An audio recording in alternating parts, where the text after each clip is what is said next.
You think that Canadian government has been raising interest rates because they want to control the way people live? We're not just talking about raising interest rates, a percentage. We're raising from, at 1.2% now we're at 5.5% or 5.2%. That's more than raising it, right? We more than doubled it. We're almost at tripling it. Why we're doing this to curb inflation is because the Liberal government printed all this money. That's why we have inflation. That's why everything costs more. Right? We let all these companies get away with the bread fixing scandal, where Loblaws and Dempster's got together and said we can raise the price of bread, and nobody will say anything because we're the only two people that make and sell bread. We let them off with a $40 million fine years and years after they get caught. It doesn't seem like it's the right thing to do. That same thing happens with milk. Yeah. Right? The dairy farmers of Canada don't want milk to be brought in from the States. They want a monopoly on the milk. Yeah. You know what happens when you go to the States? You go to Walmart, you get a gallon of milk in a plastic jug. We have them in bags here in Ontario. I think the last time I went there was $2. Right? It was there last month or something. Yeah. You get chocolate milk for the same price. How much is a bag of milk?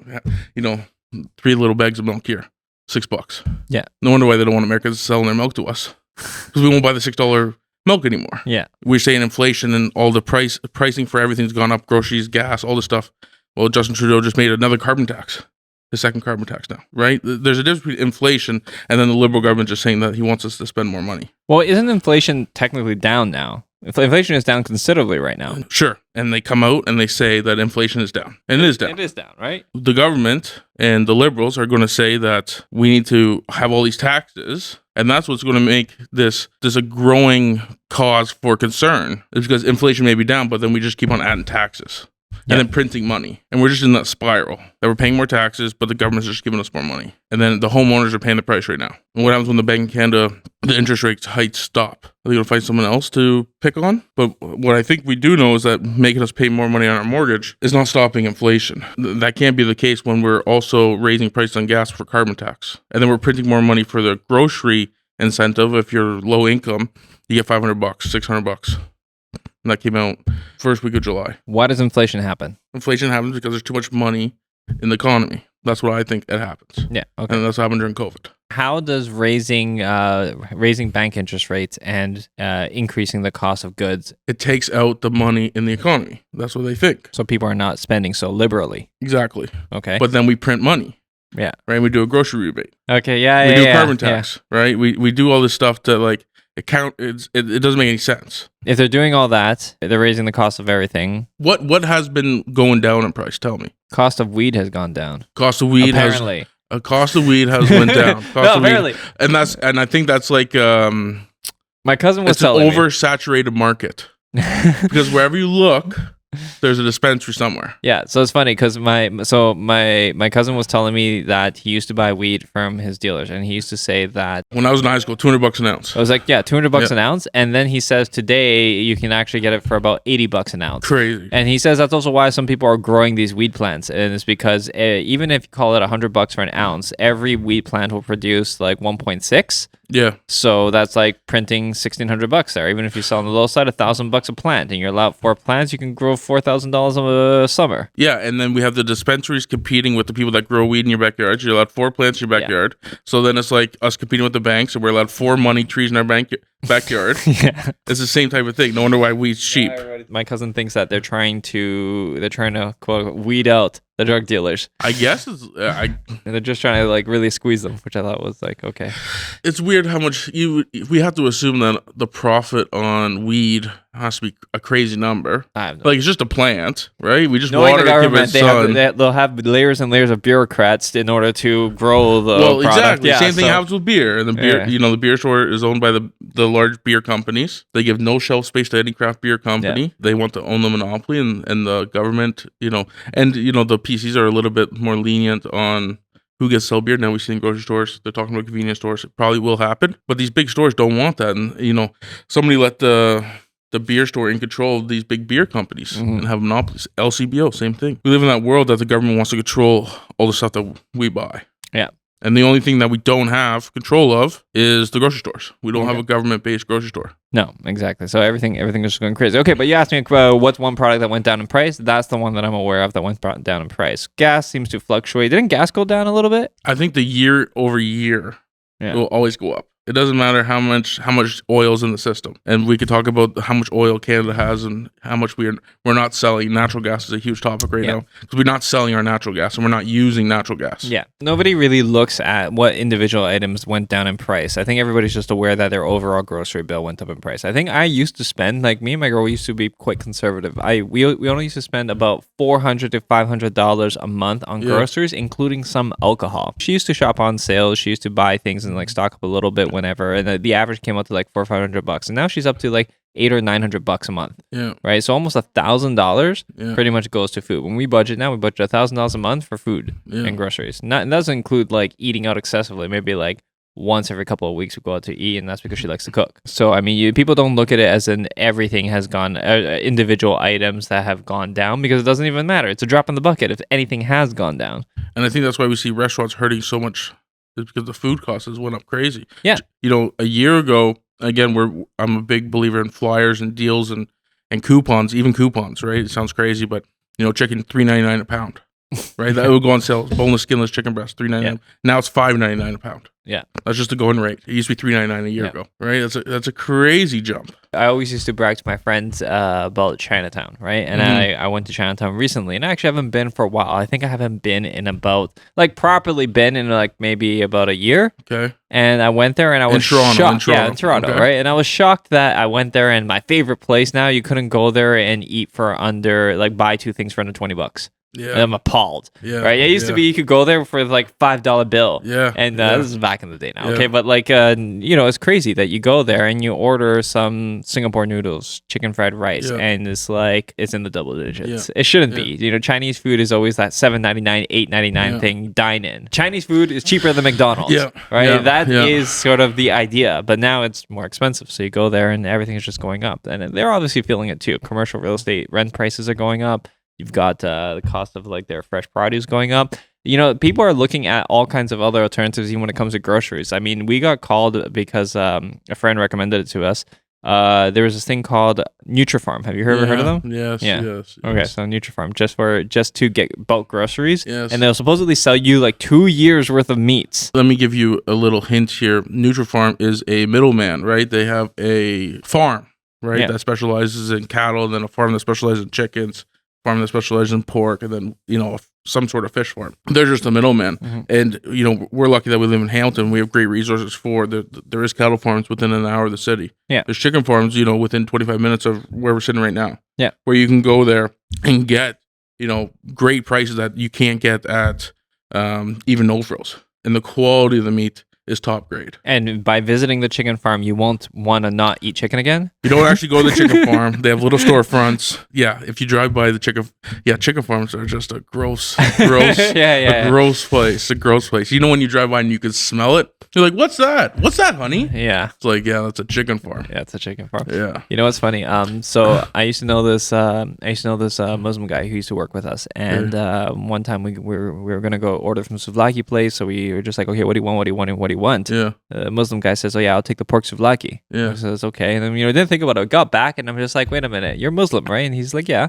I'm like, why are you eating the pork souvlaki? He says, well, because I used to work at a chicken factory. Never eating chicken again. Yeah. When the Muslim guy is now eating pork because he doesn't want to eat the chicken. I'm like, okay. Yeah. That's crazy. And that's why a lot of the vegetarians have great points. And I talked to one vegetarian, they said the smell of cooking beef, just like, and it is true, like you pay attention, like it's not the best. Yeah, that's why you're not supposed to pay attention. Back to the inflation thing. The way that is going, people got to wonder whether or not there is a breaking point, whether or not there is a tipping point. Because I was just talking to somebody and they're saying what they're waiting for, and like as if you know, when you look at what the government is doing, you kind of got to wonder to yourself: is it that they're total geniuses, or is it that they're total idiots in terms of what they're doing? It's either a master plan or just a total like shit show. Okay, so right? Let's break it down then. If they did have a master plan, what would by them raising the interest rates, and then same thing like the grocery incentive, the carbon tax, if they had a master plan, what would the master plan be? Well, if we were two politicians talking about a master plan, the master plan would be like this: hey, we totally messed up printing out all this money. Okay. Why don't we fix it by passing the bill on to everybody else?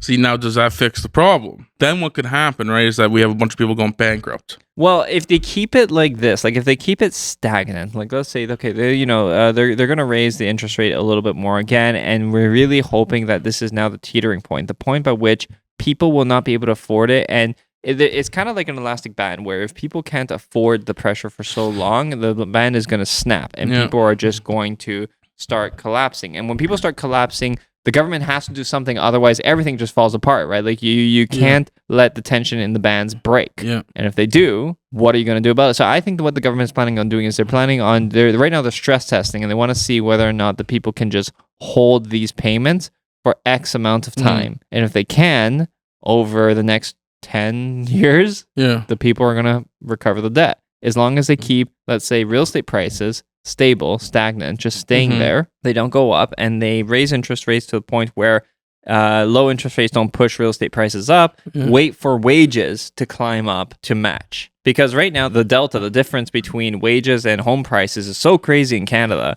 I think they need that difference to be closed, that gap to get closed. Good point. But now let's talk about, when we talk about wages going up, let's talk about, we have a lot of investor friends that invest in Windsor. Right across the bridge is Detroit. There's a big, between the two cities on where should I put Ford Motor Company? Where should we develop batteries? Where should we, we see it in Leamington, Ontario with the tomatoes. Why would we have a factory in Canada if we're paying our wages? You work at Ford right now in Oakville, you make $30 an hour, $35 an hour. You go work in Detroit. All those guys are going to go under. Right? You're not going to work. They're not going to be in Canada. No, Ford Motor Factory is not going to be around. They'll all be in the States. All the steel factories are going to be shut down. Just going to be left there to rot. Yeah. So how does boosting wages up, help us by our house prices come down? There's, it's two different things. Right, we can't have everybody making $50 an hour to afford $1 million house. Yeah, I don't know actually. So tell me the master plan, right? Yeah. The master plan. The master plan is not well thought out. The master plan that I could think of, what we're trying to do is we're trying to recoup some of that debt of printing that money, take some of that money back out of the economy, and by doing that, inflation should pause, and then everything will be back to normal, right? Where inflation should grow, it can grow a little bit every month, right? Our wages can grow a little bit every month. Our job should be going down. Right now, our jobs are going up. Unemployment rates, they're at a high for the past, since COVID, which is a crazy, crazy number. Yeah, I don't know what the master plan is, but I do know that by keep on doing this, the tent problem we have, we want to talk about real people facing stress. We're homeowners, we're investors, we'll ride it through. But imagine if you did work that $20 an hour job, you saved up all your money to put down that 5% down payment, you just qualify, the broker, tried to go to this bank, and then finally found this bank, and that was at 2%, right? And the stress test was at 5%. Now what are you doing? No, yeah, now you're in trouble. You're in trouble. Should that person be in trouble?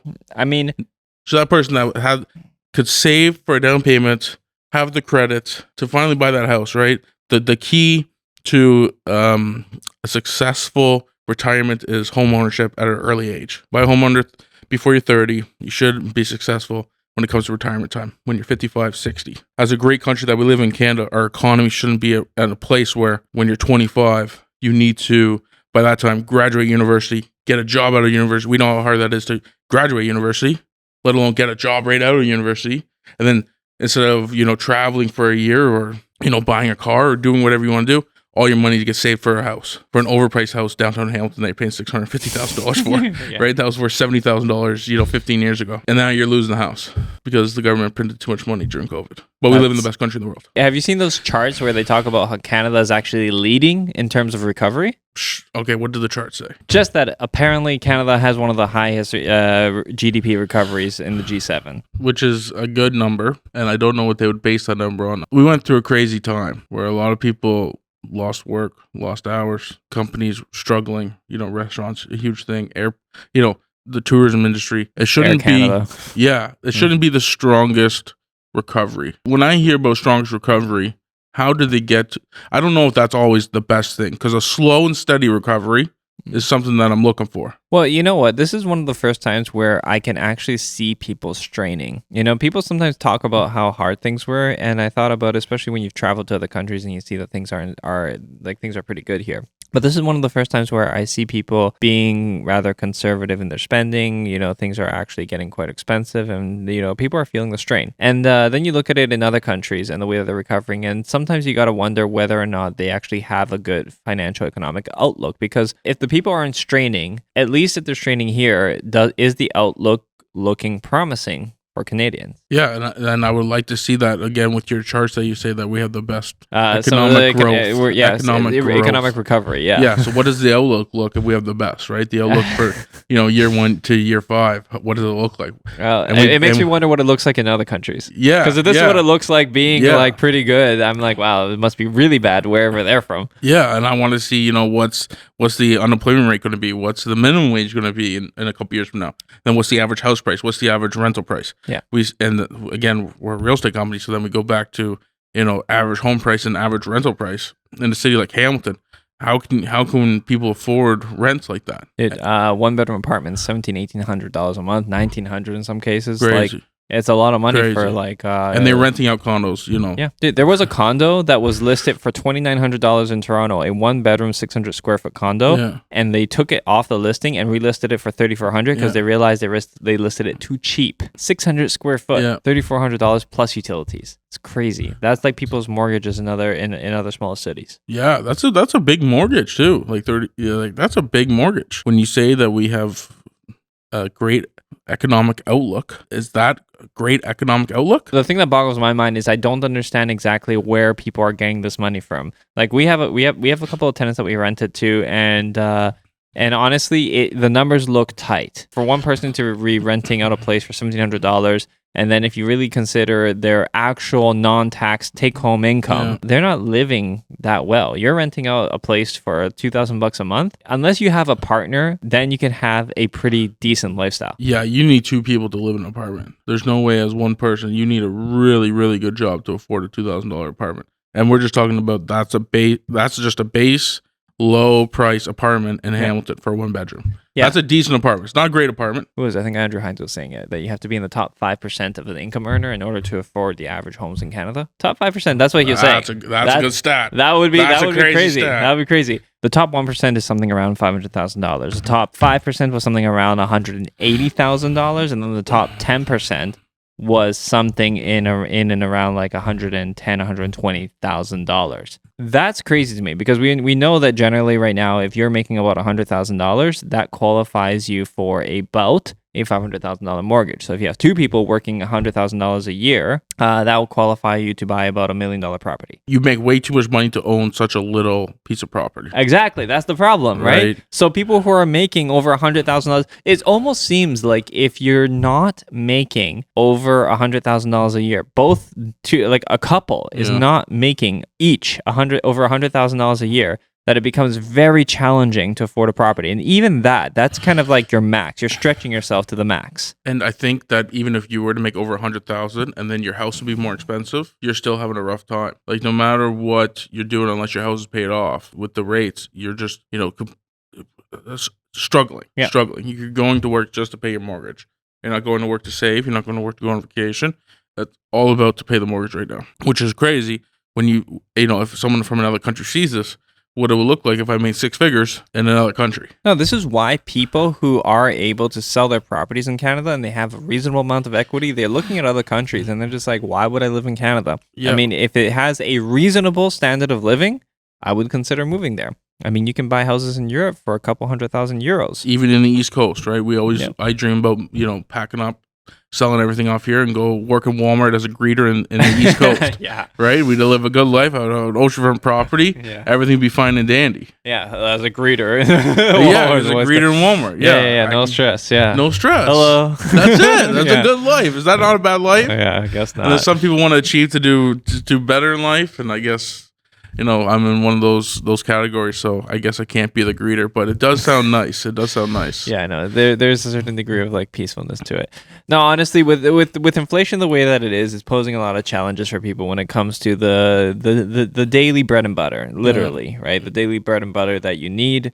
Your daily living, any kind of recreation. People are limiting themselves. People aren't traveling as much, and people are definitely not affording homes. How many people do we know that decided to sell their homes, exit the real estate market, and get into renting? That's the first sign of obvious indicators that's telling us that the disparity between homeowners and those who don't own is getting larger and larger. And it's getting harder and harder, right? So as much people want to cash out to have that money in the bank, money in the bank what's that good for, right?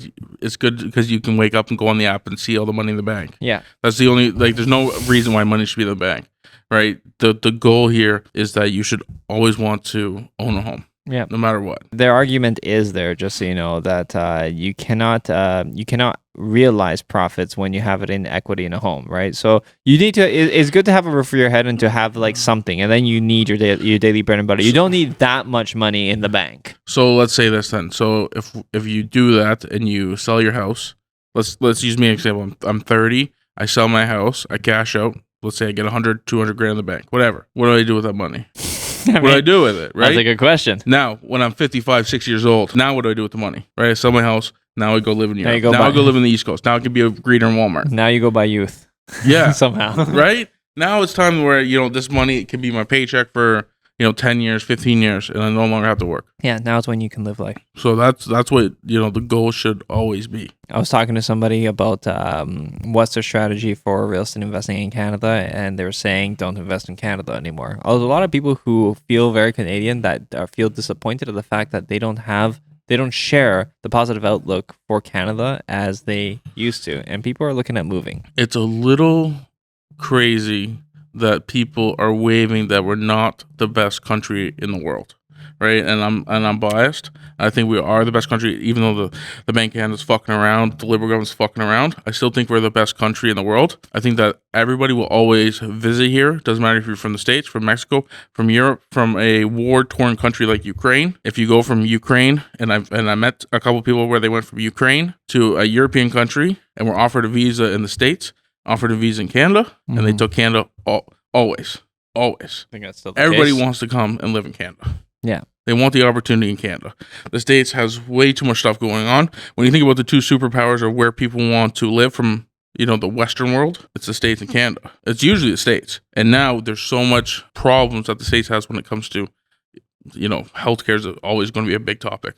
But the gun violence now is crazy. The racism that they have over there is crazy. Maybe it's not the best to invest in because it's super expensive for investors to invest in, but people will always want to live in Canada. I think that sometimes when I compare the US and Canada and I see people moving to Canada, I feel that is what they're paying the premium for. They're paying the premium for the fact that no guns are allowed. They're paying the premium for the fact that violence and crime is less in Canada than it is in the US. The gun control we have here is, super, and the healthcare aspect, right? The fact that here we do have free healthcare, I think people still pay a premium for that and knowing that this is available and they want to come here for that. Yeah, we have a good job market. Our house, and again, as landlords, we would fight that the rules are too tight on landlords and how we have to keep our properties and we got to provide housing in a certain manner. Yeah.